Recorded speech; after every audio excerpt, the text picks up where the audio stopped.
quand Jennifer m'a communiqué avec moi l'été dernier, en vue donc de venir vous rencontrer, j'étais justement impliqué dans un projet, puis je me suis dit, en fait j'ai hésité un peu parce que maintenant je suis à la retraite, pas que je refuse du travail, mais je me dis qu'il y a peut-être des gens qui sont plus compétents que moi pour venir vous entretenir. Mais je me suis dit, c'est peut-être pour moi une belle opportunité de réfléchir sur ce que nous étions à ce moment-là en train de faire. Essentiellement, donc, une exposition qui se veut réflexive, participative, et qui se vit dans la petite communauté de Rivière-Ouelle. Alors, donc, j'ai saisi la balle au bon, dans le sens que ça m'obligeait un peu à préparer quelque chose, à faire un peu la synthèse de tout ça, et en me disant que peut-être l'exercice allait éventuellement pouvoir me permettre de développer une sorte de leçon. Parce que j'ai appris beaucoup de ce projet-là, c'est ce que je vais essayer de vous communiquer aujourd'hui.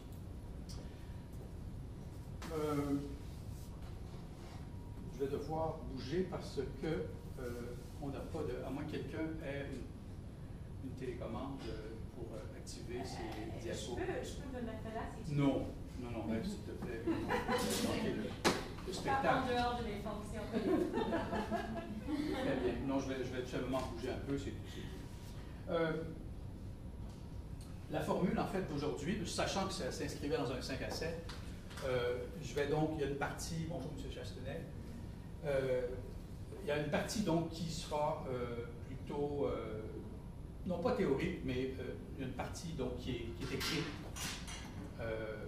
Donc c'est quelque chose auquel j'ai pensé et qui se fait donc en 5 séquences, et sinon, j'arrête à chaque fois donc, pour éventuellement donc, commenter les diapos et de faire quelque chose donc, d'un peu plus visuel, d'un peu plus contextuel, et voilà.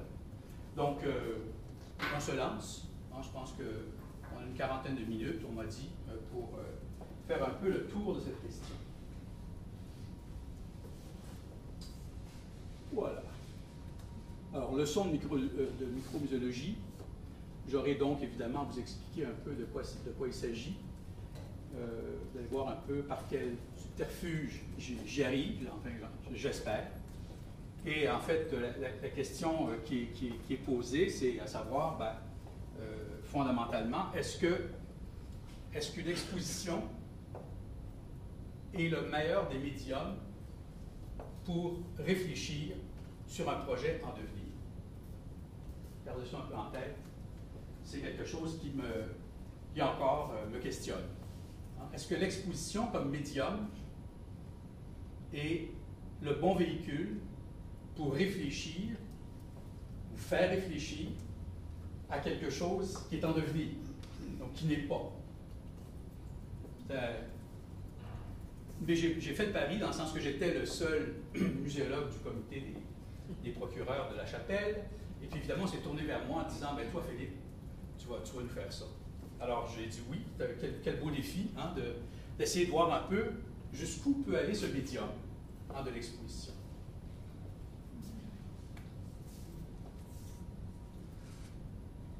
Alors, je pose la question de la valeur de l'exposition enquête. On va prendre pour acquis que c'est une exposition enquête, participative, réflexive, exposition donc qui se veut enquêter auprès du public. Sous l'angle de 3 valeurs, en fait, la valeur que je questionne, la valeur donc de l'exposition enquête, la valeur de fabrique d'abord, le fait de la réaliser, de la faire, m'intéressait, et je me dis, il y a peut-être là, à travers la fabrique, il y a quelque chose qui se passe. Je vais essayer de faire le point sur cette première valeur. La valeur de mise en public, tout simplement la question de communiquer, rentrer en dialogue, entrer en communication, établir une relation avec le public, et bien sûr, la valeur de critique, qui est essentiellement de réfléchir. Je réfléchis, mais aussi on appelait les gens à réfléchir et de voir un peu, encore une fois, les limites de tout ceci. Et la beauté de la chose aussi, là. Pardon. Alors, voilà la petite chapelle. Juste l'affiche nous dit déjà le peu de moyens que nous avions. N'est-ce pas? Hein? Mais ça se voulait comme ça. Moi, j'aime bien la question donc, du pauvre. Ben, pas au sens où j'aime la pauvreté, mais fait avec des moyens du bord. Hein? Et pour moi, il y a de la muséologie là-dedans, c'est très clair. Alors, évidemment, ce n'est pas des grands moyens, mais c'est ça. Et ça fonctionnait, quoi. Hein? Donc, on a eu du public. Je vais vous expliquer tout ça. Ça, c'est le communiqué de presse qui a donné un peu naissance au projet. Alors, on aura l'occasion d'y revenir, bien sûr, mais ça lançait quand même la chose, hein, la question donc, du devenir de la chapelle à la pointe aux Orignaux, au quai de Rivière-Ouelle, qui est un véritable enjeu hein, dans les régions. Sachez que, ben, je vais l'aborder tout à l'heure, mais qu'il y a 17 donc, villes et villages dans Kamouraska, hein, et il y a autant d'églises hein, pour une population de 21 000 habitants. Alors que si je me transpose à Rivière-du-Loup, que je connais bien, ben Rivière-du-Loup, ils ont 22 000 habitants et ils ont 3 églises. Et là, il est question donc de tout simplement fermer 2 églises pour en garder une. Pour 22 000 habitants. Alors imaginez un peu pour Kamouraska avec ses 17 églises, plus la cathédrale de la Pocatière. Alors c'est tout un problème, évidemment. Là-dedans, on ne compte pas les 2 chapelles saisonnières, dont celle de Rivière-Ouelle. Là-dedans, on a été, je dirais, aidé, inspiré. Et là-dessus, Kamouraska est assez exemplaire, dans le sens où on a développé localement un outil d'accompagnement. Donc, pour permettre, justement, le diocèse étant soucieux de voir tous ces bâtiments qui sont un peu menacés, de dire un peu, il faut accompagner les paroissiens dans tout ça. Et donc, ils ont développé un outil, je vous recommande d'aller, vous allez le trouver facilement sur Internet, qui est téléchargeable. Et c'est plutôt bien fait, et je dois dire que ça nous a été évidemment utile. Moi, je savais où je m'en allais du point de vue de la muséologie, mais il reste que quand même toute la procédure, elle est quand même complexe. Une procédure qui est légale, là, parce que ce qu'on ne sait pas, c'est qui est le propriétaire de l'Église. Il y a un tas de choses, un tas de notions qu'on découvre évidemment au fur et à mesure. Hein. Alors donc, le diocèse, essentiellement, est propriétaire de l'ensemble. Alors imaginez un peu, mais qui est géré par des gens localement. Ce qui était le cas, et ce qui est encore le cas, donc de la chapelle en question. Donc complexe, on avait besoin de ça pour voir un peu clair. Alors mon plan de communication est le suivant. Je vais tenter de vous situer un peu Rivière-Ouelle. Est-ce que des gens connaissent, sont familiers? Il y a Francine qui déjà l'a annoncé, mais à part ça, est-ce que vous connaissez cette région du Québec, le Bas-Saint-Laurent un peu? Non. Donc j'ai bien pensé. Alors je me suis dit, moi aussi je viens du 514, alors, sauf que mon père est de Rivière-du-Loup, puis c'est une longue histoire, mais enfin, on a toujours été en rapport avec ce lieu-là. Mais il reste que je comprends très bien que les Montréalais trouvent ça très loin, hein, et c'est quelque chose qu'ils ignorent hein, pour la plupart, mais bon, c'est tout à fait normal. Puis pour ceux, évidemment, qui viennent d'ailleurs, c'est un point qui mérite d'être reconnu. Vous allez voir quelques images qui, j'espère, vont vous donner le goût de vous déplacer et de venir voir un peu sur place qu'est-ce qui se passe là-bas. Alors donc, je vais vous présenter Rivière-Ouelle, qui est quand même une histoire particulière et qui a, évidemment, comme il est dit, un espace et un temps aussi particulier qui s'inscrit dans l'histoire profonde du Québec. Je vais d'abord aborder la question de la micromuséologie, comme je l'ai dit tout à l'heure. Et c'est une drôle d'affaire, dans le sens que je ne parle pas vraiment de micromuséologie. Vous allez voir, je parle de moi. Mais je pense que c'est... Et moi, ce n'est pas intéressant. Ce n'est pas tant de moi que je veux parler, mais à travers moi, j'essaie de comprendre un peu qu'est-ce qui m'a amené à la micromuséologie. Et donc, c'est ce que je vais essayer de vous de dégager donc, de ça et évidemment d'aborder la question des principes, on ne peut pas y échapper, et de leur application non plus. Donc, ça reste un peu théorique tout ça, même si je me mets en scène, mais prenez-le vraiment, pas pour ma personne, mais bel et bien pour un parcours qui m'a amené là. Deuxièmement, l'exposition, je pense qu'elle est importante. Comme médium, il faut comprendre l'exposition. C'est des choses, en fait, j'écrivais, puis je me disais, c'est peut-être des choses que je connais depuis toujours. J'ai l'impression que les gens aussi, les étudiants en muséologie, vont évidemment connaître, mais en même temps, de mettre des mots, on n'a pas fini hein, de re-questionner ce médium, et surtout quand on parle de médium d'intervention sociale. Hein, ce n'est pas l'exposition, évidemment, qui est contemplative, qui invite à la contemplation. Hein, c'est autre chose. Hein, ça se veut un outil d'intervention dans la société. Ouf. Alors, de l'utopie à l'expérience vécue, c'est parce que j'ai deux exemples à vous présenter qui ont été, dans ma vie professionnelle, deux expériences extrêmement bouleversantes en lien avec ça. Hein, donc, mais je pense que c'est intéressant pour vous parce que ça va en même temps vous faire un peu voyager. Deux expériences donc, qui ont été concluantes du point de vue donc, de l'exposition comme médium d'intervention sociale. Et on en arrive finalement à nos fameuses trois valeurs. Hein. Ça, je veux absolument l'aborder avec vous parce que c'est quelque chose, évidemment, qui est le centre, en fait, de ce que j'ai à vous dire aujourd'hui. Donc, hein, la fabrique que j'ai établie comme un processus en 4 temps. Alors, donc, il y a évidemment toute la question de la consultation qui est fondamentale, évidemment, puisqu'on parle d'exposition enquête. Hein, mais il y a aussi comment concevoir ce type d'exposition-là, c'est un peu particulier quand même. La mise en forme hein, de l'exposition, toujours sans moyens. Vous avez vu l'affiche, alors vous imaginez un peu la suite. Et puis, évidemment, établir un consensus, parce qu'on essaie évidemment de faire une synthèse de tout ça, de cette enquête, hein, de ramasser des données, des informations, des impressions. Il faut évidemment que ça se fasse, et je ne peux pas le faire seul non plus dans mon bureau, que je n'ai pas d'ailleurs, parce que je suis en vacances là. Pas de bureau. En principe, mais je réfléchis quand même. Mon bureau est ici. Et donc, la question du consensus, elle est très importante et les conclusions auxquelles j'arrivais devaient nécessairement être partagées. Hein, parce qu'on est dans le communautaire, avec toute la beauté de la chose, mais aussi toutes les difficultés de la chose pour ceux qui, moindrement, se sont frottés à l'exercice. La question, évidemment, de la mise en public. Je ne sais pas si c'est un terme que vous utilisez, qu'on utilise. Moi, j'utilise abondamment. Hein, la question de la mise en public, pour moi, ça résume tellement bien ce que le musée a à faire. On parlait dans mon jeune temps de diffusion. Bon, ça reste un anti-diffus. La mise en public, pour moi, il y a un acte. Hein, il y a quelque chose, c'est fort comme terme, et je pense que ça décrit bien ce qu'il en est précisément. Et puis évidemment, dans ce cas-ci, ça a permis un contact direct avec nos usagers potentiels. En plus, on essaie de savoir qu'est-ce que vous désirez hein, dans cette transformation donc, de la chapelle.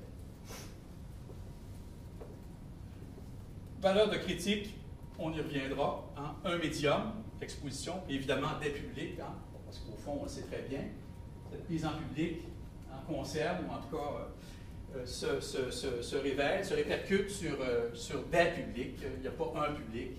Ça fait longtemps que l'on sait ça, hein, mais là, on le suit à la dure. C'est direct, là, hein. On est dans quelque chose de très direct. Et la conclusion, valence, équivalence, polyvalence, je trouvais que ça faisait une belle formule, mais vous allez voir un peu, je mets quand même du sens à tout ça, c'est pas que des fleurs. OK.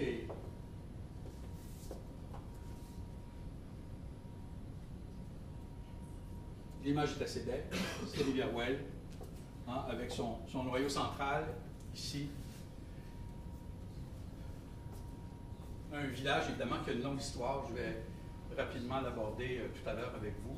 Mais avant ça, donc, j'ai un petit texte qui nous présente, donc, Olivia Well. Dans son espace et dans son temps. Puis on viendra au diable tout à l'heure. Kamouraska est un doux pays. Hein, c'est une formule, un doux pays. Où le littoral de la mer forme une zone riveraine qui offre les plus beaux couchers de soleil du monde. Sans blague. La plaine, entre mer et montagne, est... Pardon. Entre mer et montagne, donc, est le lieu d'une vie agricole agricole d'une grande richesse et d'une indicible beauté. Le Haut-Pays, l'arrière-pays, que là-bas on appelle Haut-Pays parce qu'on est en montagne, avec ses forêts foisonnantes, reste une source de bonheur, autant pour les forestiers qui y travaillent, donc qui y gagnent leur vie, que pour les amateurs de plein air qui la prolongent. Ces trois types de paysages sont traversés en son flanc nord par le majestueux Saint-Laurent et en son flanc sud par la chaîne de montagnes des Appalaches et en son centre par des routes et une voie ferrée qui ponctuent, comme je le disais tout à l'heure, 17 villages aussi beaux et aussi typés les uns que les autres.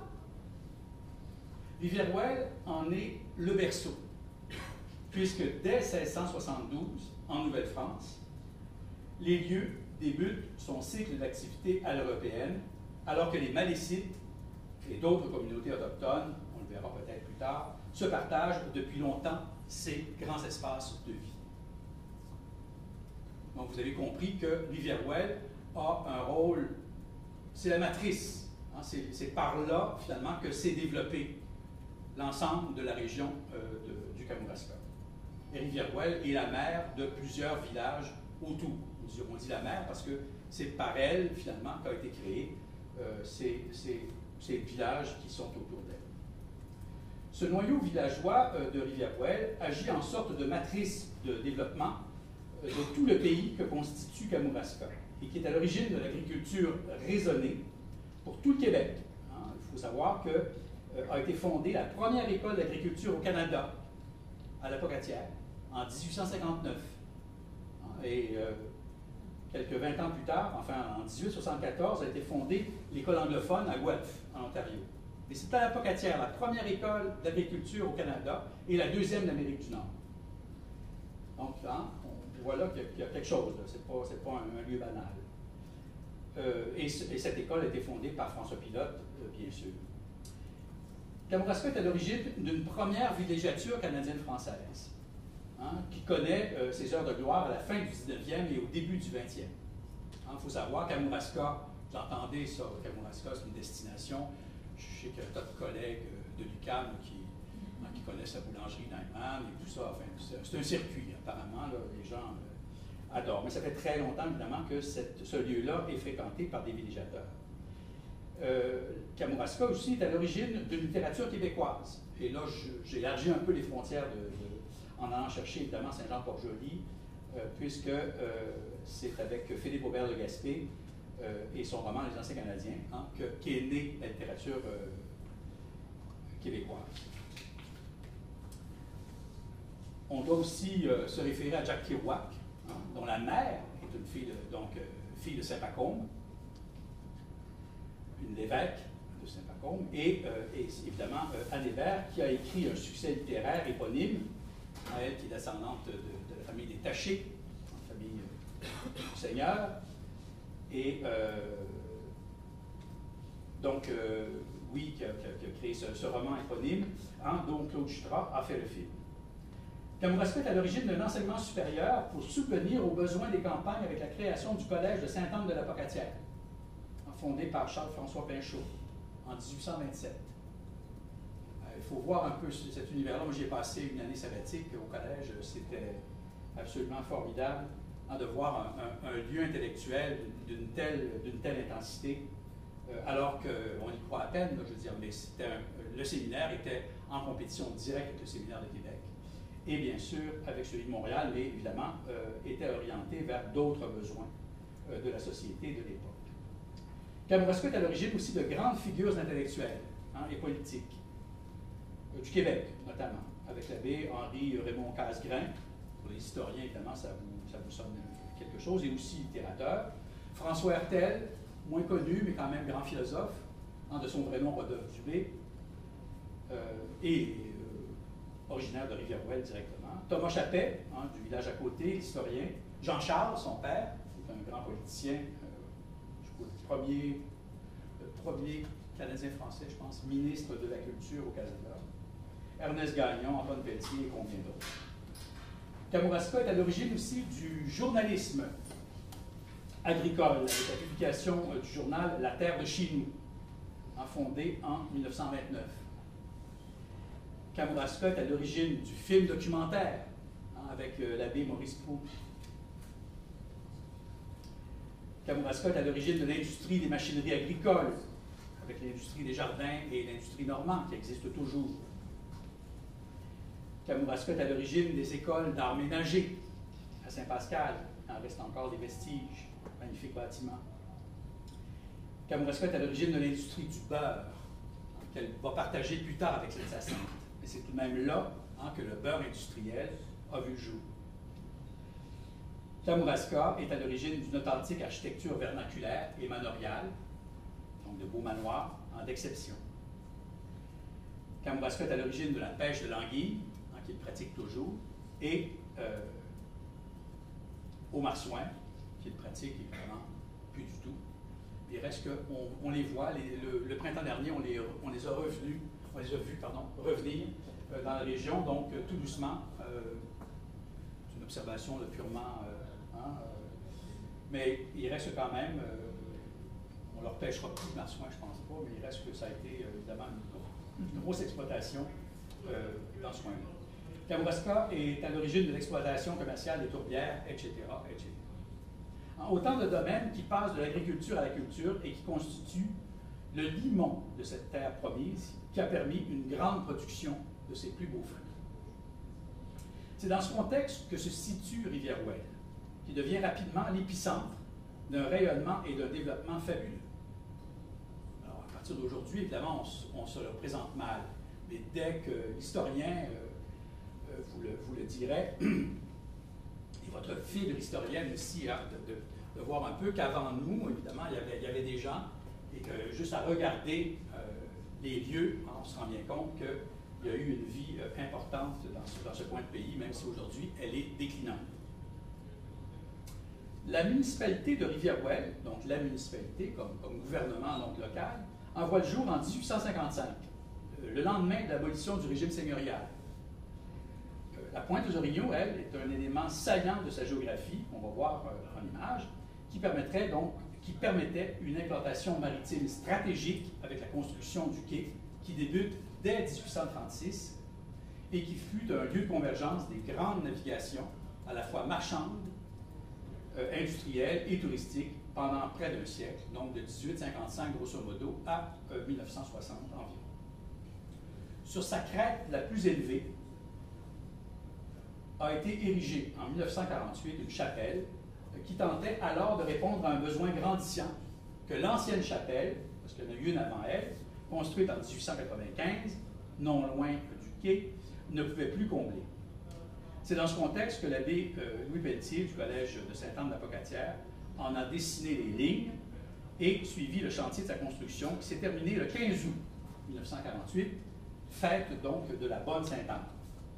Pendant 70 ans, ce lieu de culte remplit ses fonctions religieuses de chapelle saisonnière et aujourd'hui, en 2018, 70 ans plus tard, on doit le repenser, ce lieu-là, en un lieu de culture à vocation communautaire. C'est un peu ce qu'on a annoncé au diocèse et ils nous ont laissé aller avec ça. Alors, quelques images. Si mes paroles ne vous ont pas convaincu, peut-être que ces images vont le faire. Alors, on voit évidemment le fleuve qui est tout le long du littoral, où là, les premiers développements se sont faits évidemment le long du fleuve. C'était la voie maritime, on dit bien toujours la voie maritime, n'est-ce pas? Les Amérindiens parlent d'un chemin qui marche quand ils parlent du fleuve. Une autre partie donc du littoral kamouraskois, du côté de Sainte-Anne. Et pour vous situer un peu par rapport à Québec, alors quelques chiffres quand même, c'est peut-être pas plus bête là, de savoir que la région se situe entre deux villes, essentiellement, non pas entre Québec et Gaspé, ça fait un peu loin, mais entre la Pocatière, évidemment, et Rivière-du-Loup, donc, où il s'étend donc sur quelques kilomètres, donc une superficie significative. On voit ici, tout en blanc, donc Kamouraska, et la partie en rouge est Rivière-Ouelle. Alors donc ça vous instruit un petit peu de l'ampleur donc de cette municipalité dans le Kamouraska, donc en tant que région.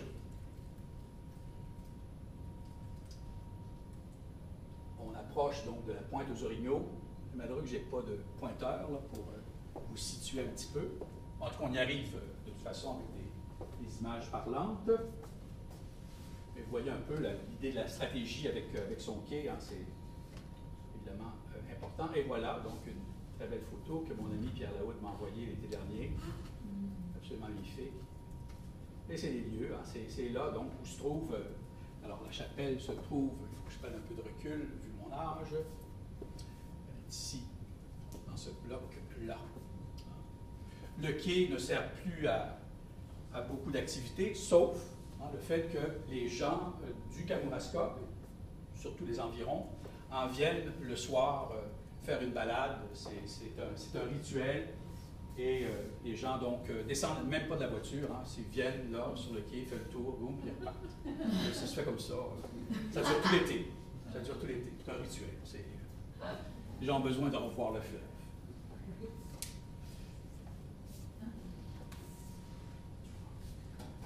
Alors, ce que je veux juste ici démontrer, c'est qu'on a affaire évidemment à une population qui est déclinante.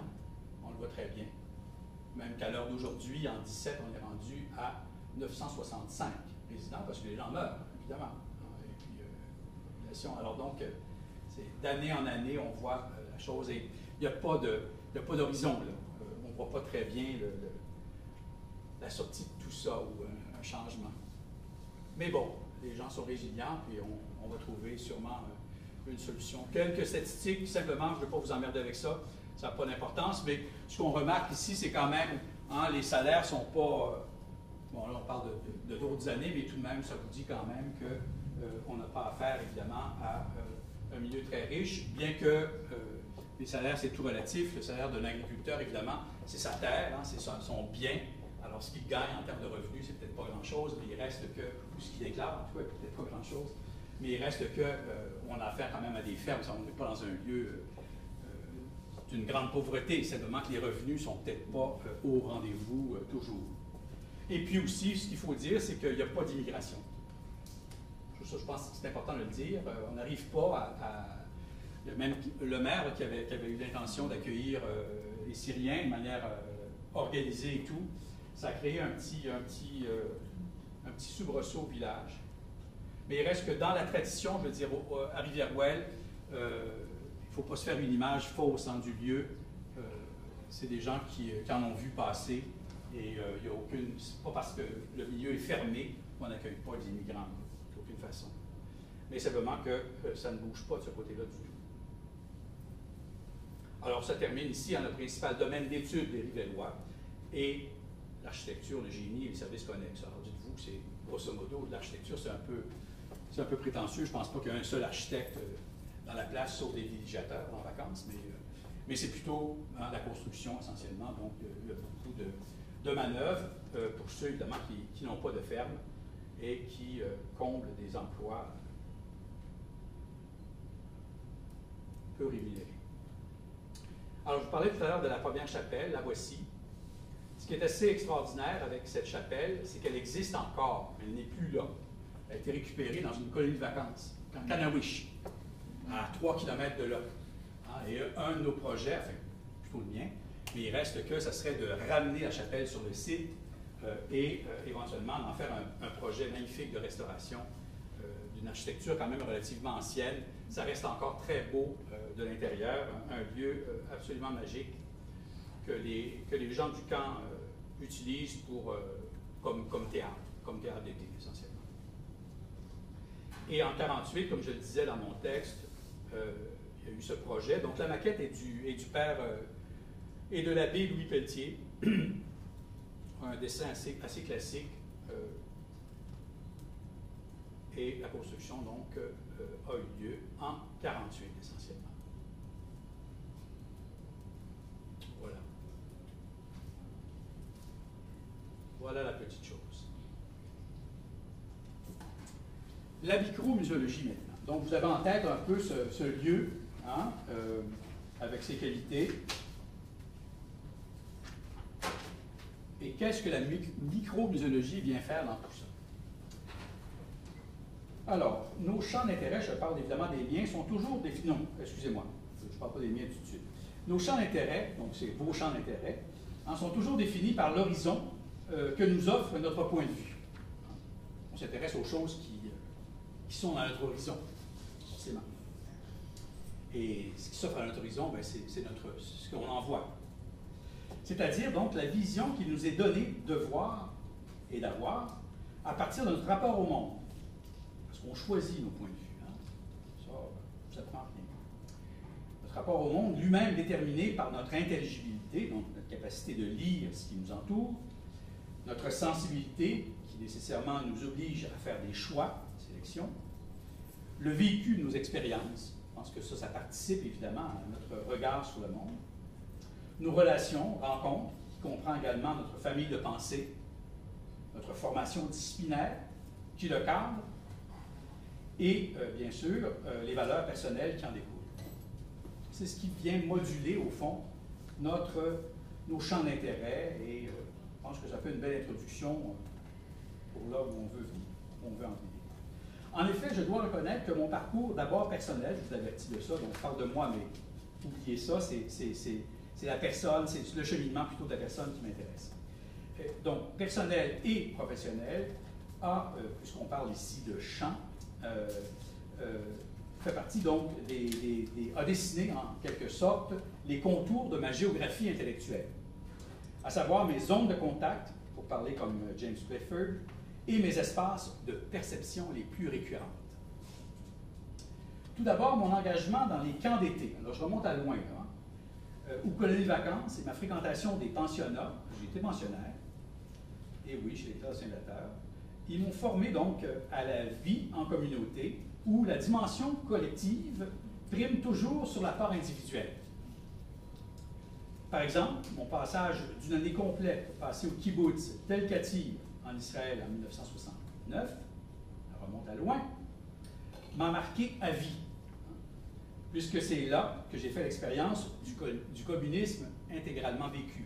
Pas celui des grandes batailles, mais c'est celui du vécu au quotidien, pendant une année tout de même.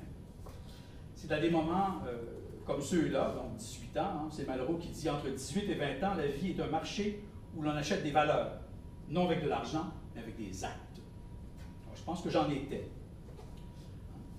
Donc, c'est à des moments comme ceux-là que nos croyances se forgent, et que l'on prend conscience de la force, de la puissance et de la richesse de la mise en commun des ressources de chacun. Je viens de cette école-là. Elle peut permettre la création de réalisations remarquables. Je n'ai pas à vous démontrer ça. Vous le devinez. On comprend ici que l'idéalisme partagé entre tous est le moteur de ce type d'entreprise collective. À mon retour au pays, donc mon retour d'Israël, ma fréquentation des groupes anarchistes, donc essentiellement dans l'extrême gauche, mais moi j'étais vraiment du côté des anards. Je n'étais pas un marxiste-léniniste, comme certains de mes collègues l'ont été, trotskistes, enfin, maoïstes, on était tous un peu échevelés. Moi j'étais du côté des anards. Donc, c'est autre chose. M'a convaincu de l'importance de s'ancrer dans un milieu qui permet d'agir, je pense que toute l'extrême gauche était convaincue de ça, sur le réel et d'avoir un impact plus facilement mesurable sur ce que l'on fait. Cette référence au vrai est d'abord bonne pour soi, son estime personnelle, parce qu'on est investi, on s'engage, mais aussi pour les autres, ceux et celles qui travaillent dans la même communauté parce qu'ils ont connaissance de la puissance d'un travail accompli en groupe. En parallèle, ma fréquentation du milieu des arts, à travers celui du cinéma, plus particulièrement celle de Claude Jutras, que j'ai fréquenté pendant plus de 20 ans jusqu'à son tragique décès, m'a fait comprendre l'importance du groupe pour mener à bien un projet culturel. Et je m'explique. On n'a qu'à regarder le générique d'un film. À chaque fois, moi, je suis ébahi. On n'a qu'à regarder le générique d'un film pour constater l'orchestration d'équipe dans toute sa complexité. Dans mon esprit, la clé du succès d'un musée en tant qu'organisation est justement de pouvoir opérer dans une dynamique matricielle de projet. Par projet. Je pense que c'est ce qui, moi, à mon sens, enfin, je n'ai pas de solution pour la gouvernance des musées, j'en ai jamais dirigé, mais il reste que j'ai l'impression que c'est comme ça que moi je l'ai vécu comme professionnel de musée. Travail d'équipe.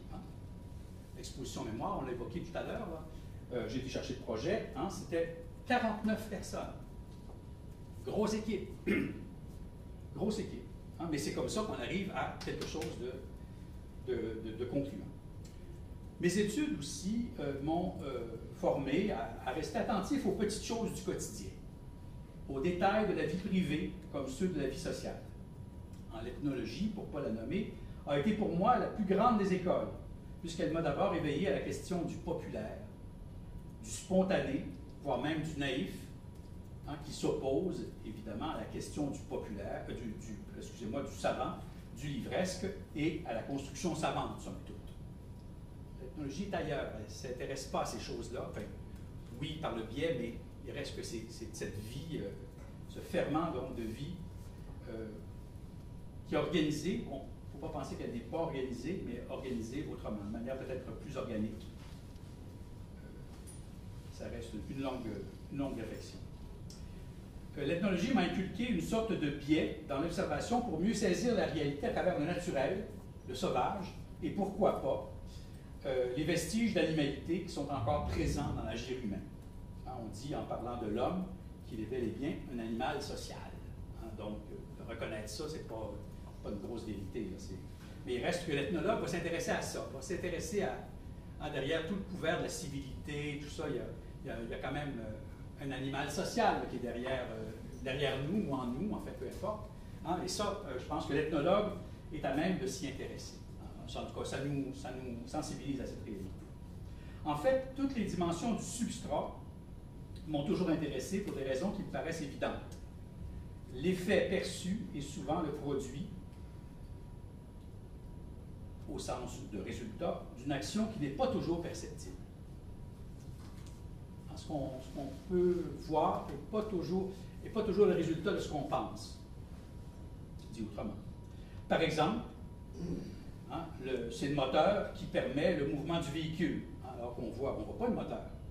Imaginez, là, vous débarquez d'une planète, vous voyez ces petites bébites-là, là. Comment ça que ça roule, cette affaire-là? Hein, nous, on sait là, que le moteur est en dessous, mais ça roule comme ça. Hein? Bon, c'est le genre de choses qui m'intéressent, hein, de voir un peu des machines comme ça qui fonctionnent et qui ne sont pas toujours évidentes à comprendre. C'est cette manière de penser le monde qui a toujours été à la source de mes questionnements, qu'a constitué en système la médiologie à laquelle je me suis abreuvé ces 20 dernières années. Fondée par le philosophe Régis Debray dans les années 90, la médiologie est la science des moyens. Et en ce sens-là, il répondait à Roland Barthes avec sa sémiologie, science des signes. Alors là, dire un peu, oui, mais il y a des éléments qui produisent ces signes-là. Il y a des producteurs de signes. Et donc, ça l'a intéressé, et c'est là-dessus, donc, qu'il a créé sa fameuse médiologie, donc science des moyens, hein, qui transporte la culture, et je pense, c'est pas Debré qui le dit, mais on a eu l'occasion d'en discuter souvent, et le musée en est certainement un, hein, sur la longue liste des porteurs matériels, hein, qui servent de véhicule à la culture, comme par exemple le livre, la télé, la radio, l'Internet. Hein, ce sont des porteurs de culture. Le musée, certainement, en fait partie. Comprendre le mouvement, décrypter le moteur, en quelque sorte, du musée, a été au centre de mes occupations pendant les quelques 30 ans passés à Laval. Comme professeur, enseigner et faire de la recherche au Gramule et au Lamic. Depuis ce temps, je reviens sans cesse sur des questions aussi fondamentales, c'est décourageant 30 ans plus tard. Qu'est-ce qu'un musée? À quoi sert-il? Et comment fonctionne-t-il? Ben oui. Puis on le rebrasse tout le temps parce que c'est là et au fond, c'est une véritable question. Quand on parle de micromuséologie, évidemment, nous on est dans Kamouraska, il y a des gens qui s'amusent, là-bas des gens créatifs hein, quand même. On est dans le rang Mississippi. À l'entrée du rang Mississippi, où finalement, c'est ça, des gens se sont. C'est comme moi, je n'ai rien à voir là-dedans. Mais c'est formidable. Hein, spontanément, donc, des gens créés comme ça. Alors, à côté de ça, il y a un frigo qu'on ne voit pas, dans lequel on met des livres. Hein, les gens passent, puis. Alors, les fameuses boîtes à livres qu'on voit maintenant un peu partout. Mais ça a commencé il y a une dizaine d'années de ça. Hein, parce qu'on est dans un milieu un peu. Dans ce coin-là, Saint-Germain, c'est un peu hippie et tout. Donc, regardez des valeur de ça. Et ils ont un mini-musée, donc, dans lequel s'expose. Alors, la micromuséologie, est-ce que c'est ça? Hein? Ça pourrait, ça en fait partie. En tout cas, il y a de la muséalité, là. C'est ce que je prétends. Ça peut être ça aussi. On est à Rivière-Ouelle, hein, dans la petite école. Je suis un des administrateurs de cette petite école de Lille, hein, qui se transforme en musée d'été. Le vestige, quoi, d'une autre époque.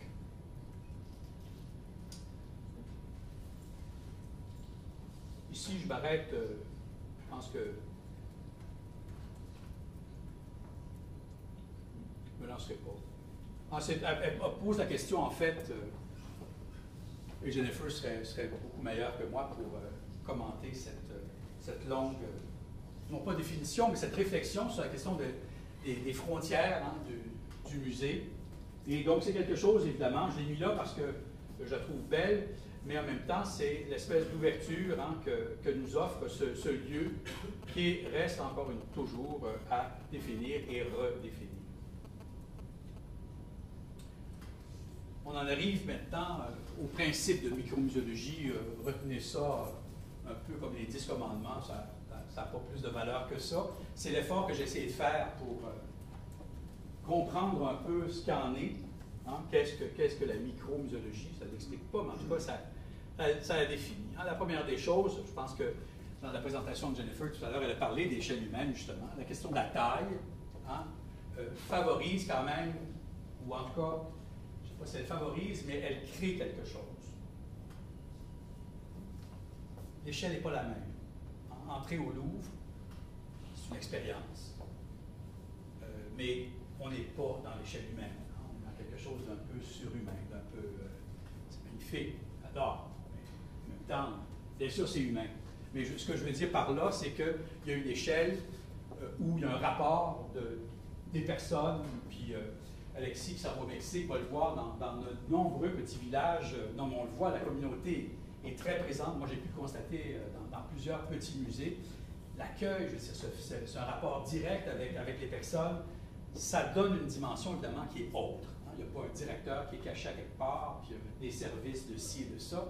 C'est un autre rapport au monde. Hein. Donc, l'échelle humaine, je pense, est liée pour quelque chose.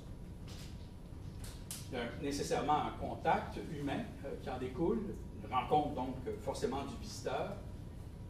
Une rencontre qui n'est pas banale non plus, hein, parce que, je veux dire, c'est, encore là, ça s'imprime dans notre mémoire, il se passe quelque chose. Je veux dire, moi, je me souviens bien, quand j'ai, pour la première fois, visité le musée du Fjord à la baie, je vais en parler tout à l'heure, mais ce contact, donc, avec un Béryvrain, avec un accent prononcé et tout, je n'oublierai jamais ça, je l'avais dans l'oreille, je l'ai encore dans l'oreille.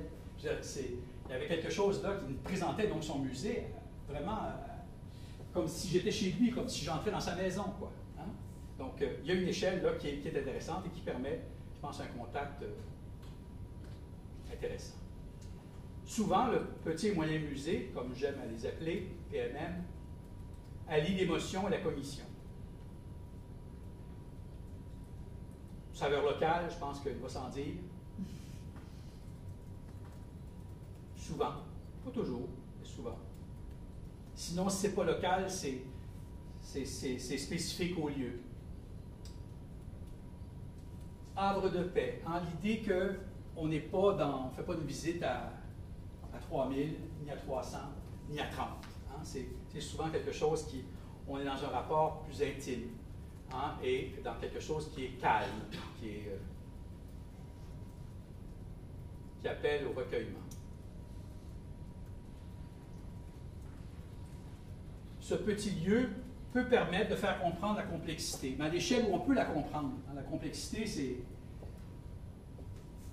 comme l'astronomie, je veux dire, c'est gigantesque, c'est très loin de nous. Là, on est dans autre chose, mais c'est tout aussi complexe. Hein, dans chaque organisme, je n'apprends rien. Hein, c'est des univers en soi. Et donc, cette échelle-là nous permet justement de saisir un peu la complexité, mais de la saisir de manière directe, concrète. On la voit, on la sent.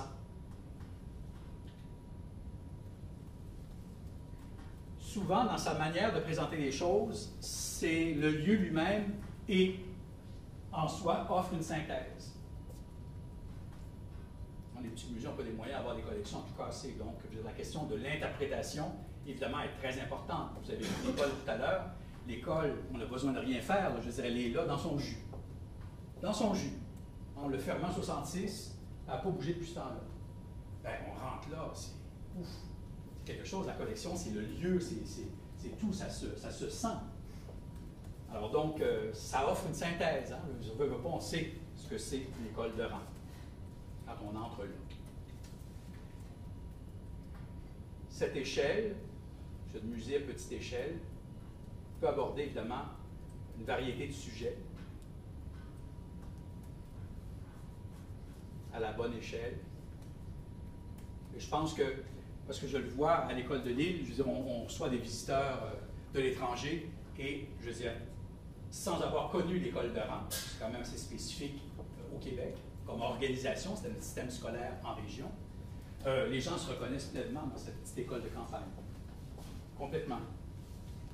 Donc, on est capable, évidemment, de partir de quelque chose de très spécifique à déborder plus largement. C'est vivre une expérience plus ciblée, plus focalisée, on peut dire. Hein? Et, essentiellement, la rétroaction immédiate fait que le visiteur se sent important. Il est valorisé, il est validé dans son action de visiter.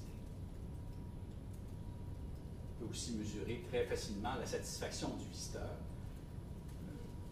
Quand on les accueille, puis eux-mêmes, leur réaction, on a juste à lire le cahier des visites, je veux dire, parce que les gens prennent le temps de le faire, c'est d'une richesse inouïe. Hein? On a ça depuis l'ouverture de l'école, qui date de 85. Alors, chaque année, on a un cahier avec toutes sortes de commentaires qui sont extrêmement intéressants.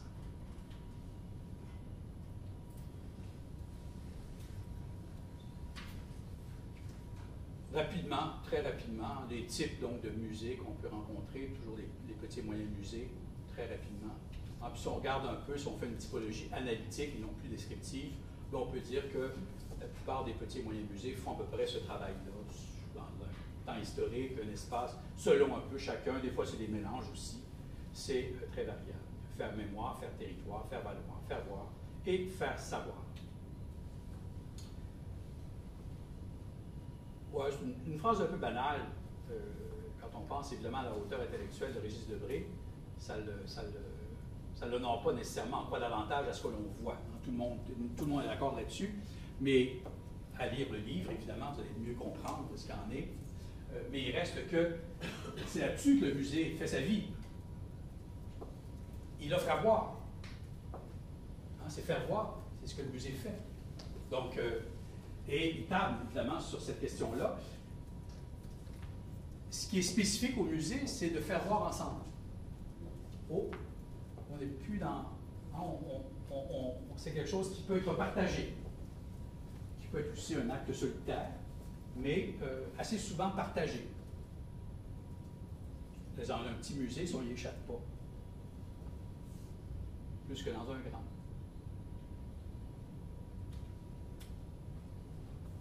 L'exposition comme médium d'intervention maintenant, l'intervention sociale.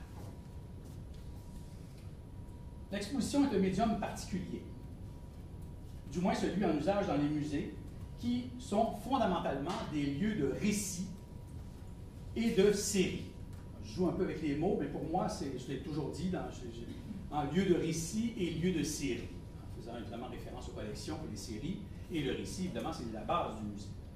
C'est un lieu essentiellement discursif et parcursif. C'est moi qui ai créé le mot. Mais si parcours, discours existe, ben, discursif existe pour discours, ben, moi je dis que parcursif existe pour parcours. Mais c'est double, hein, le musée est double. Discursif et parcursif. Là où la narration est produite à travers la locomotion du visiteur, hein, son propre déplacement. Une dimension donc hybride l'incorpore d'emblée. Je parle évidemment d'exposition. Les mots qui s'additionnent aux objets produisent en effet de véritables équations lexicales. qui transmet, en mode de superposition et d'association libre, des informations de plusieurs niveaux, temps et espace, et des idées qui relèvent de l'interprétation, c'est-à-dire de l'analyse que permet l'avancement de la recherche et des connaissances à disposition. Tout ceci, le plus souvent présenté dans un enrobage que je qualifie d'émotionnel et d'esthétique, afin de capter l'attention du regardeur. L'exposition est donc à la fois une construction sémantique et matérielle, on l'a compris, dont l'organisation stimule nos sens au point de nous sentir interpellés par les contenus présentés. Des stratégies de toutes sortes permettent de séduire. En séduire, c'est amener vers soi. Boucher, diriger, le C est évidemment vers soi. Diriger vers soi. C'est ça, séduire. C'est ce que le musée, c'est ce que l'exposition fait, amener vers soi. Le visiteur ou le simple passant, que l'on espère évidemment curieux, ouvert, intéressé, sensible. Deux principales stratégies m'intéressent particulièrement ici. Tout d'abord, une première d'ordre matériel, formel et visuel, une seule et même chose, qui va jouer sur les formes et les couleurs afin d'offrir un impact tel qu'il aura la capacité d'impressionner le regard du passager, de l'arrêter momentanément dans sa course. C'est tout le défi du musée, de l'exposition. On aura compris que la scénographie, ici, joue un rôle prépondérant, puisqu'elle tente, par la mise en forme, de traduire en volume, donc en 3D, ce que l'exposant cherche à exprimer en idées. C'est des idées qui nous sont présentées. Derrière tout ça, il y a forcément des idées. Et comme le dit si bien Marshall McLuhan, the medium is the message. Donc, je pense que ça s'applique parfaitement bien dans ce cas-ci, qu'on va voir tout à l'heure. Notre ami, non même tout de suite, c'est d'ailleurs lui, Marshall McLuhan, qui le premier, en 67, a saisi toute cette spécificité en la nommant justement la dimension donc non linéaire du médium expositionnel. Je donnerai les références tout à l'heure. C'est-à-dire que ce médium procède de manière associative. Marshall McLuhan n'est pas quelqu'un de communication. C'est un littéraire formé en Angleterre, en études anglaises. Rien à voir avec ce qu'il a fait. Et donc c'est un littéraire, quelqu'un qui s'est investi dans la question donc, du texte, qui a vite compris que l'image, évidemment, est importante et la manière dont les choses nous sont présentées ont un impact réel sur quiconque. Puis c'est en allant à l'université le matin, vous connaissez un peu l'anecdote, vous voyez les panneaux publicitaires, et ça le questionnait à chaque fois, et c'est comme ça que s'est construite toute la théorie de McLuhan, qui est un des grands intellectuels, non pas du Canada bien sûr, on peut en être fier, mais du monde entier. Je veux dire, c'est quelqu'un qui a posé les choses de manière exceptionnelle, et du musée comme tel, on connaît mal ses textes, mais c'est quelqu'un qui, quand même, en 67, donc à l'époque de l'Expo 67, s'est déplacé vers New York sur une commande spécifique et a donc réfléchi avec des muséologues, et c'est absolument extraordinaire. Ce texte a été traduit, je vais vous le présenter tout à l'heure. Donc, la dimension non linéaire du médium expositionnel, c'est-à-dire que ce médium procède de manière associative, dans une logique qui ne s'enchaîne pas nécessairement en ligne droite, donc linéairement, mais plutôt qui se déchaîne de manière éclatée. Un procédé en sorte de coq à l'âne, qui offre tout de même une certaine cohérence, puisqu'il doit, in fine, être compris, capté par un possible public visiteur. Ce qui n'a pas empêché Paul Valéry, en 1923, en parlant donc du musée, de le qualifier de véritable maison de l'incohérence. C'est quelque chose d'incohérent, à la fois dans le médium expo, et puis évidemment dans la question du musée aussi. On y reviendra. À ce chapitre, Bernard Deloche parle de la muséologie comme étant, Bernard Deloche, je suis fan de Deloche, je m'en accuse, comme étant donc la science du concret intuitif ordinaire. La muséologie étant la science du concret intuitif ordinaire. Et c'est à cette école de pensée que, personnellement, je me réfère. on viendra tout à l'heure sur cette définition donc, qui est plus développée que ce que je viens de vous dire sur la question de la muséologie. C'est dire combien la mise en espace en tant que masse matérielle et visuelle est importante, car c'est elle qui opère la première sur le visiteur.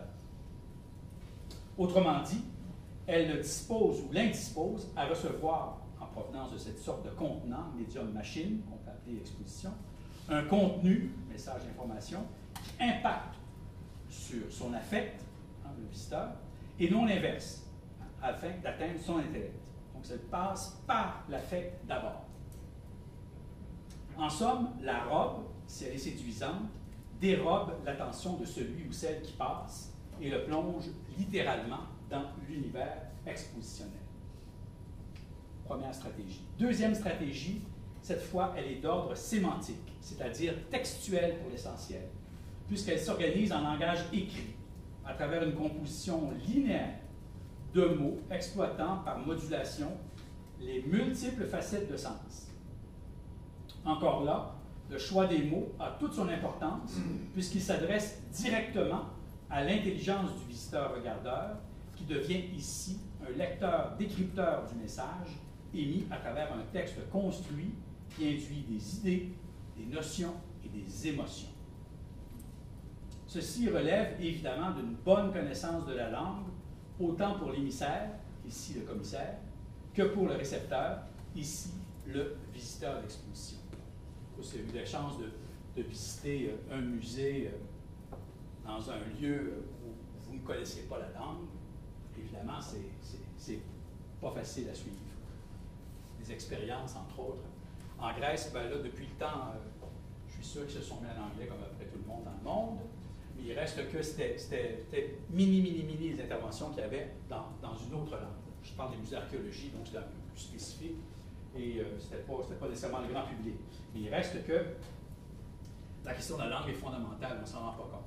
Et dans la question donc de l'exposition, c'est bien sûr l'outil par excellence. À vrai dire, dans le domaine de la langue écrite, on doit non seulement connaître les subtilités langagières, mais aussi parfaitement maîtriser les concepts sous-jacents aux idées véhiculées dans et par le texte. Des idées claires amènent à utiliser un langage clair qui a la capacité de s'adresser de manière directe au visiteur.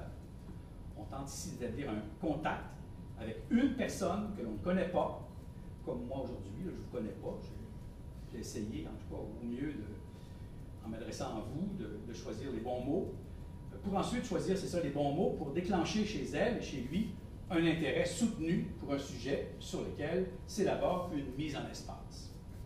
Le choix des mots est important. C'est donc un art que de pouvoir raconter dans l'espace un récit qui se fonde sur des objets. Alors, vous entendez bien, hein? Un espace, raconter dans l'espace un récit qui se fonde sur des objets qui sont ici convoqués à titre de témoins, comme des preuves à l'appui, et qui ne sont jamais perçus ou reçus dans l'ordre anticipé. On n'a pas de contrôle là-dessus. Moi, j'envie les cinéastes. Parce que je veux dire, on est là, on est cloué sur notre chaise, puis les images des films, elles sont construites par des savants monteurs, monteuses, et tout ça, on est complètement captif. Dans une exposition, on choisit ce qu'on veut. Là. Si je veux tourner là, si je veux tourner là, vous savez très bien. Donc, on est dans quelque chose, donc il faut... ça a l'air tout simple hein, de construire une exposition, mais si on n'a pas ces habiletés, parce qu'on travaille dans l'espace, évidemment, c'est là où l'exposition risque de moins nous intéresser. Alors voilà la référence qui est incontournable. Bernard Deloche donc, a participé directement avec François Mérès à la traduction donc, qui est devenu un ouvrage, en fait, qui n'existe pas comme ouvrage en anglais, mais le texte, c'est un rapport, en fait, que fournit McLuhan, et ce rapport-là circule en PDF, on peut facilement le trouver.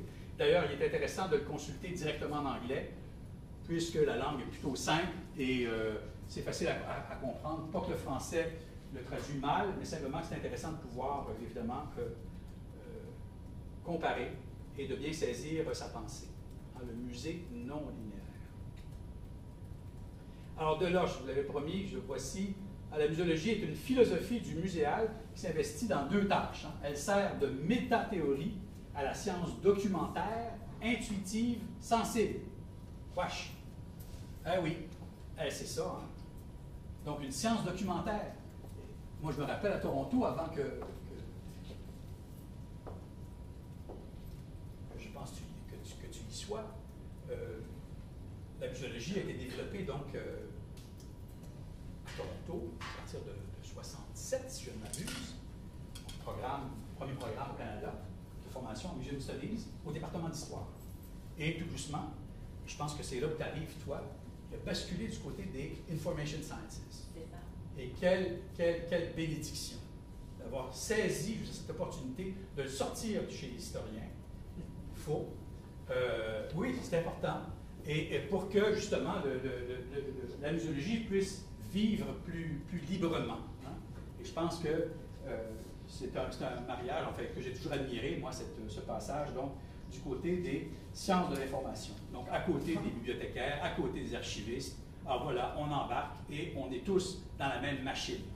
On fonctionne différemment, mais on est tous dans la même. Ce qui fait qu'ils ont des cours à 60-65 personnes.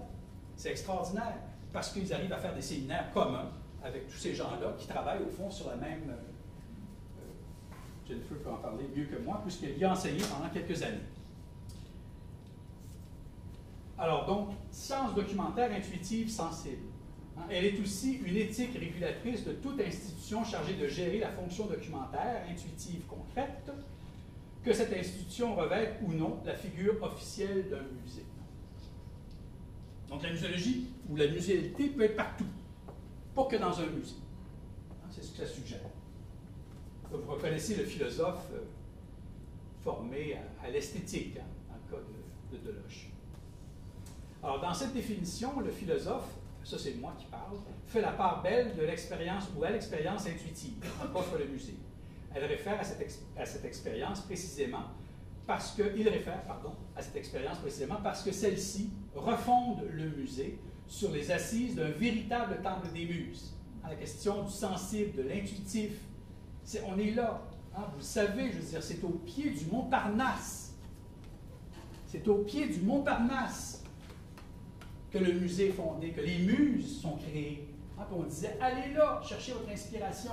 On partait d'Athènes pour aller au pied du mont Parnasse pour chercher l'inspiration, rencontrer les muses. C'est ça le musée. C'est un lieu d'inspiration. Alors, toute la question de l'intuitif, du sensible et tout ça, c'est fondamental. Il ne faut pas perdre ça de vue, je veux dire, ça m'apparaît en tout cas important.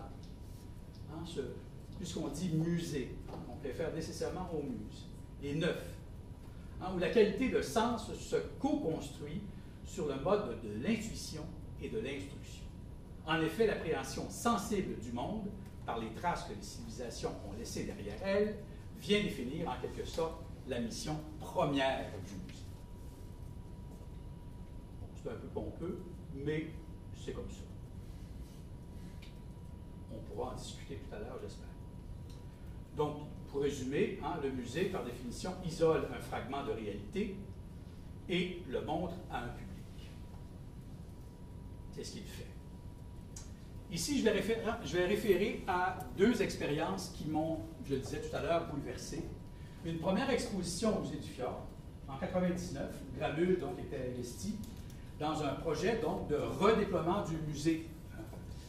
Et donc, évidemment, ce n'est pas très excitant tout ça, mais c'est ça quand même.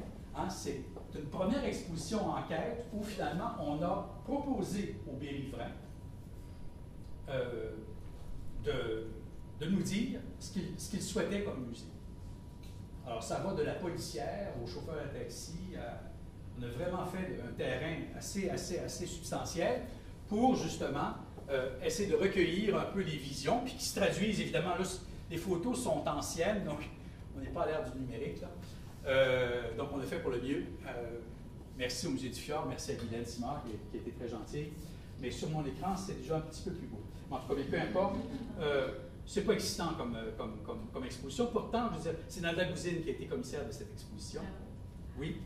Et voilà, donc, on a essayé donc, de présenter à la population, de partager finalement la vision hein, qu'on pouvait se faire du Musée du Fjord. Donc, une exposition enquête essentiellement. Donc, rien de très excitant, rien de mirobolant, mais tout de même quelque chose qui pose des questions et chaque secteur était interrogé pour dire un peu ben, comment vous voyez un peu les choses et on a essayé de mettre ça en mots pour le partager donc au public. Donc ça, c'est en 99.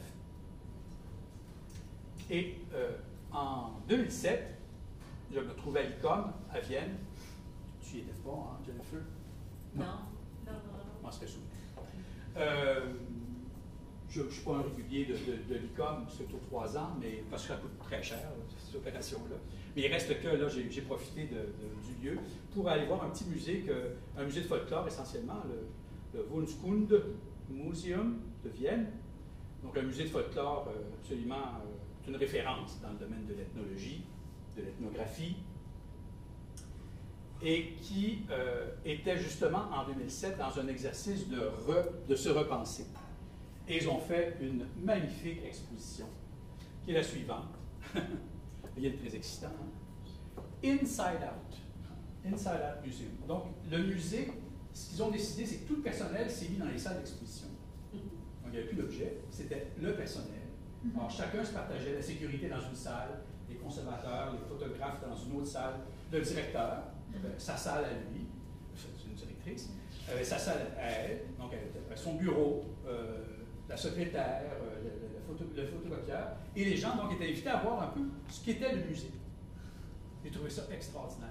J'ai passé une journée, j'étais capoté, complètement, j'ai adoré. Alors là, je ne vous montre pas tout ça parce que ce qui m'intéressait, c'est de vous montrer au fond ce à quoi les gens interagissaient, laissaient donc des témoignages, pouvaient écrire, rencontrer évidemment les consommateurs et de voir un peu le métier. Hein. Et les objets comme ça, donc, étaient...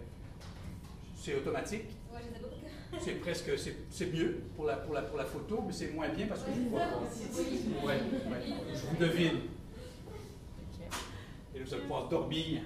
Ah, c'est juste en essayant d'éteindre peut-être ces deux-là. Alors voilà, donc, expérience donc, en 2007 qui m'a complètement chaviré. En cet effort donc de... Ah, ça se passe ici. Oui, c'est étrange, mais... Non, je comprends.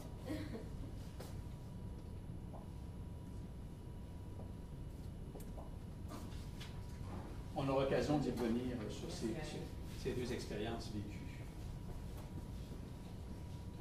La valeur de fabrique. C'est un processus donc en 4 temps, consultation, je l'ai dit, conception, concrétisation et consensus. Un petit jeu de mots là, pour faciliter un peu mais c'est pas un jeu de mots, c'est simplement que les choses riment un peu pour faire en sorte que vous puissiez vous en souvenir un peu. On en vient à l'exposition donc qui était mise à S, dans un premier temps, la valeur donc de fabrique. Qu'en est-il? L'exposition était mise à S, vous avez des petits dépliants là, que j'ai fait circuler, et l'aboutissement d'un long processus qui s'est étalé sur 18 mois. Pas à faire l'exposition, ça a pris 2 semaines. Mais c'est quand même un long processus parce que c'est communautaire. C'est-à-dire avec ses avancées et ses inévitables reculs. À Rivière-Ouelle, et spécialement à la Pointe aux Orignaux, la transformation de la chapelle est un enjeu majeur, vous l'aurez compris, puisque la pratique religieuse est maintenant réduite à sa plus simple expression, nulle, alors que le bâtiment de 70 ans d'âge est en excellente santé physique. C'est un très bon bâtiment, ça a été bien construit, bien entretenu. Qu'est-ce qu'on fait avec ça? Alors, une mobilisation s'organise, et je vais essayer d'aller un petit peu plus vite, s'organise et il y a donc consultation, je vais revenir là-dessus. Alors, vous voyez un peu, c'est les vestiges du brainstorm qu'on a fait donc à une vingtaine de personnes, 22 pour être précis, de dire un peu comment vous imaginez, vous, le devenir de ce lieu-là. Alors, il y a un paquet d'idées qui ont été jetées comme ça sur... alors, vous voyez un peu, Café du Bon Dieu, lieu de rencontre, lieu de mémoire. Je devais être là-dedans, dans ce groupe-là. Un lieu de spiritualité, en tout cas, peu importe. On a mis sur la table 5 éléments qui nous semblaient les plus portants. Et essentiellement, les avenues qui ont été identifiées à ce moment-là par la vingtaine de participants, c'est mettre à jour le bâtiment.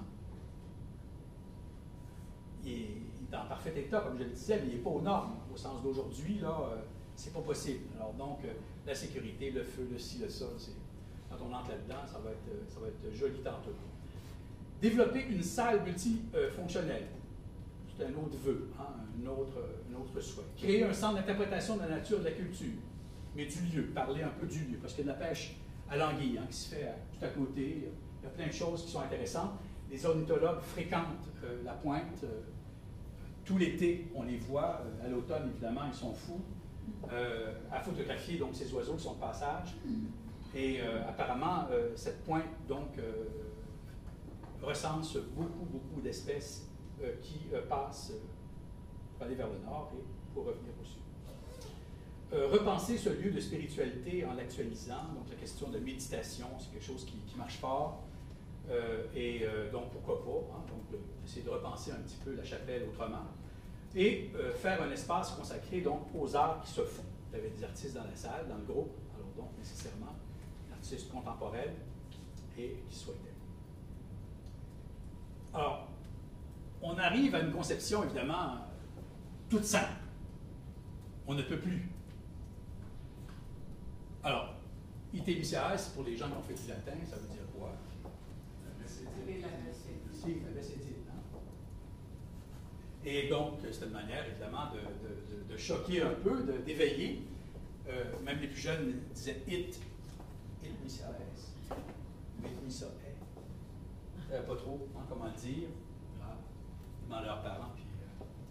Puis, mais ça a créé un petit quelque chose. Et puis, évidemment, la séquence donc, des 5 thèmes était là, suggérée donc au public, qui était invité à interagir. On est dans la chapelle même. Elle est simple, mais jolie, agréable. Alors, du mobilier qu'on a récupéré un peu partout, les objets qui nous ont été prêtés par le musée de l'agriculture et de l'alimentation. Et on a essayé de faire un petit montage. Et essentiellement, donc, on a essayé, par des images, d'illustrer ce que pouvait être, parce qu'il fallait quand même donner un peu des éléments, hein, ce que pouvait être la fameuse chapelle. Pouvait devenir une salle de spectacle. C'est revenu souvent, ça. On en a parlé, boîte à chansons. Il me semble qu'on est dans une autre époque. En tout cas, peu importe, ça a été dit et redit. La question d'intervenir à l'extérieur de la chapelle aussi, jardin de sculpture, là, vous voyez un peu, puis l'idée derrière ça, c'est les bois de grève.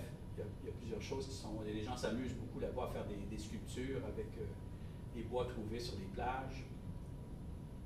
La question d'avoir des activités, évidemment, la nuit, le centre d'interprétation, nature, vous voyez un peu.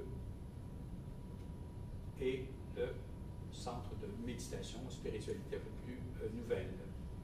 Alors, voilà autant de propositions qui suscitaient, ou en tout cas quelque chose, et puis qui était au fond un point de démarrage. Ce n'était pas du tout un aboutissement, c'était juste de dire un peu, regardez, on vous suggère ça, mais on vous demande évidemment d'aller un petit peu plus loin. On a organisé une soirée, évidemment, de cinéma avec des spécialistes, donc sur les films de l'abbé Proulx. Les gens ne savent pas trop ce que c'est, mais dès que vous entendez la musique et la narration, tout de suite, vous l'avez entendu, c'est sûr, tout le monde s'est fait prendre au jeu. Alors donc, on avait, même dans l'exposition, il y avait des petits films qui roulaient constamment. Mais là, on a fait une soirée spéciale qui, on s'appelait le comité ad hoc là, pour organiser cet événement-là, donc sur l'abbé Proulx et c'est quelques films donc, qui étaient commentés par 2 spécialistes. Louis Pelletier, qui n'est pas l'abbé ressuscité, mais bel et bien un autre Louis Pelletier, de l'Université de Montréal, et Jean-Pierre Serrois Trahan, 2 amis qui sont des professeurs de cinéma. Au terme de cette consultation-là, j'ai évidemment produit un bilan de l'exposition en quête et dans lequel, évidemment, on trouve des éléments qui esquissent un peu le devenir, au sens où on a un point de départ, qui est l'exposition, et à cette exposition est ajouté d'autres éléments. La valeur de mise en public. Essentiellement, ce que j'aurais à dire, mais c'est trop long, donc je vais passer outre, mais essentiellement, c'est ce contact direct avec les visiteurs potentiels. C'est extraordinaire. J'étais excité comme un enfant à tous les samedis et dimanches de tout l'été, parce que c'était les heures d'ouverture, aller entendre donc le public réagir et c'est extraordinaire. Je vous le... Mais vraiment, c'est une expérience formidable. Soyez des médiateurs, faites du terrain, rencontrez du monde. Le musée, c'est ça essentiellement. Donc, cette rencontre-là, ça ne se passe pas dans la tête. Il faut voir les gens. Et moi, je le disais dans mes cours, je ne me trompais pas parce que j'avais une expérience quand même professionnelle au préalable, mais je l'ai encore reconstaté 1000 fois cet été. Les visiteurs de musées, retenez-le, sont intelligents, sont allumés. S'ils viennent là, c'est parce qu'ils ont un intérêt. C'est extraordinaire d'avoir cette possibilité-là de gens qui sont intéressés. En partant, on peut faire ce qu'on veut, là. On peut faire ce qu'on veut avec quelqu'un qui est réchauffé, là, qui est animé, hein, qui est en mode de désir. On a juste à le capter, ce désir-là. Il est là. Sinon, ils ne viennent pas. S'ils ne sont pas en mode désir, ils ne viennent pas. Ils ne sont pas là. Alors, ceux qui viennent sont en mode désir. Extraordinaire. C'est érotique, là. Au sens freudien du terme. Non, mais c'est vrai, dans le sens que les gens-là arrivent avec un éros, avec un désir. Il faut savoir le capter. Il faut savoir en faire quelque chose. Ça, c'est un privilège.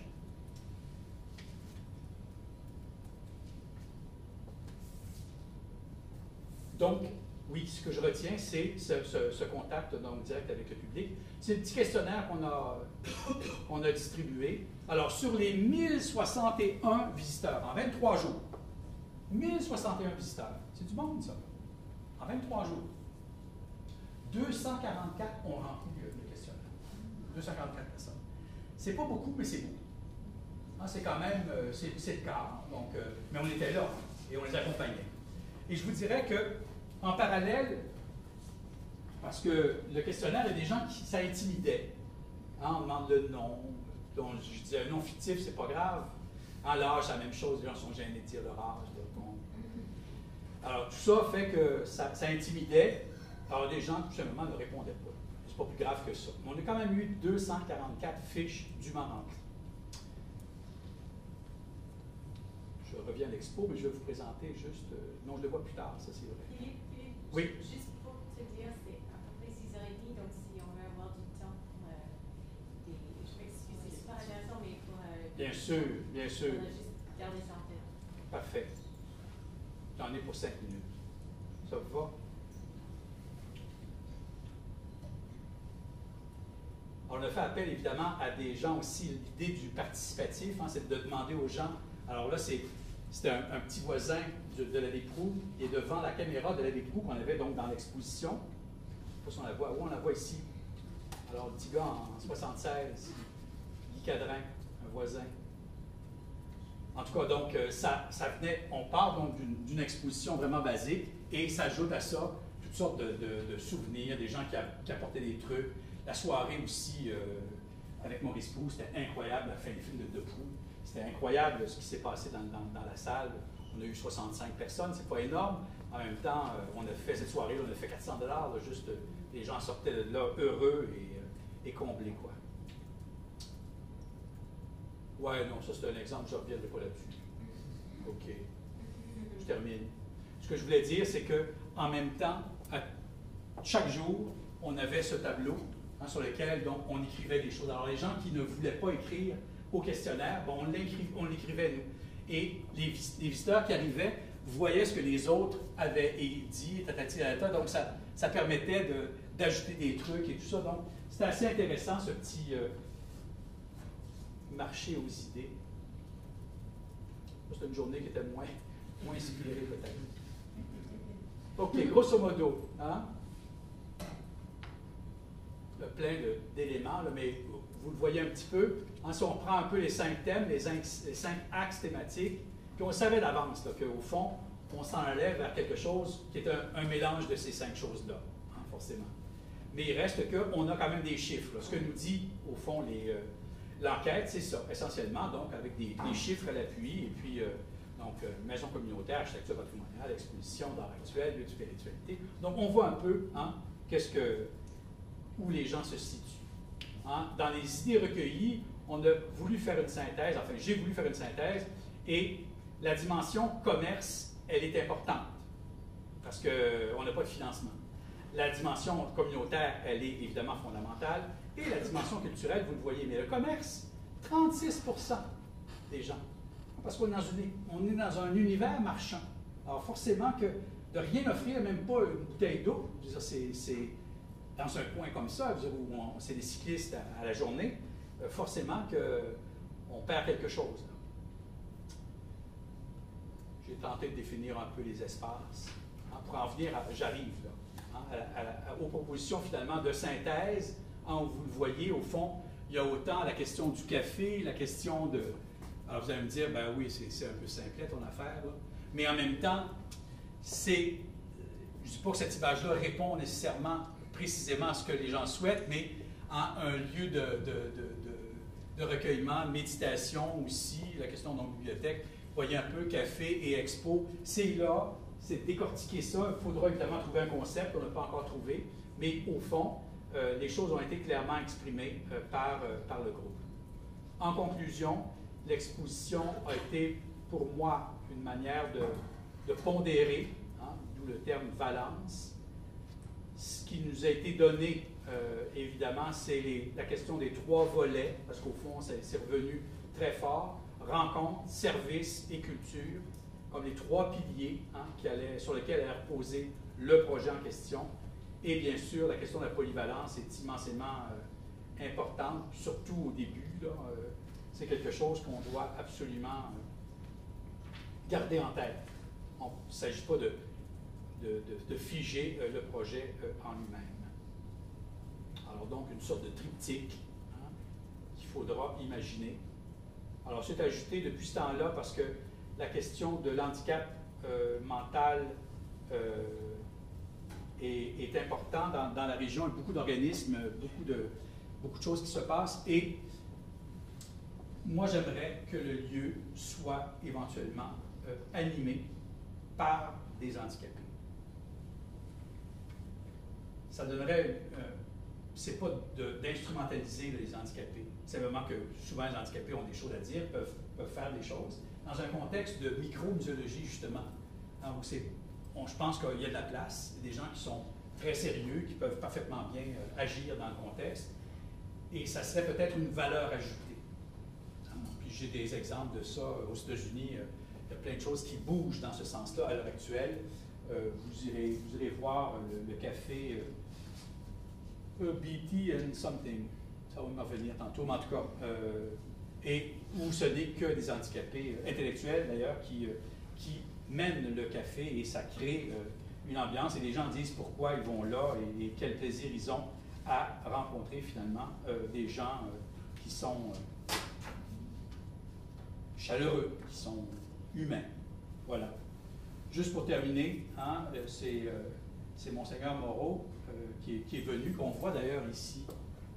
Tout le monde était là, le maire, le préfet, tout le monde y était. C'est notre journée donc, de clôture. Et il a dit cette chose, ce lieu de culte. Alors, c'est un vœu qui souhaitait que ce lieu de culte soit transformé en un lieu de culture qui viendra nourrir le cœur et l'esprit. Des beaux mots, mais je vous dirais que dans le contexte, comme ça a été dit, ça a touché directement les gens impliqués par ce projet-là. J'étais trop long, je m'en excuse. Moi, je n'ai pas vu le temps passer du tout. Mais enfin, merci.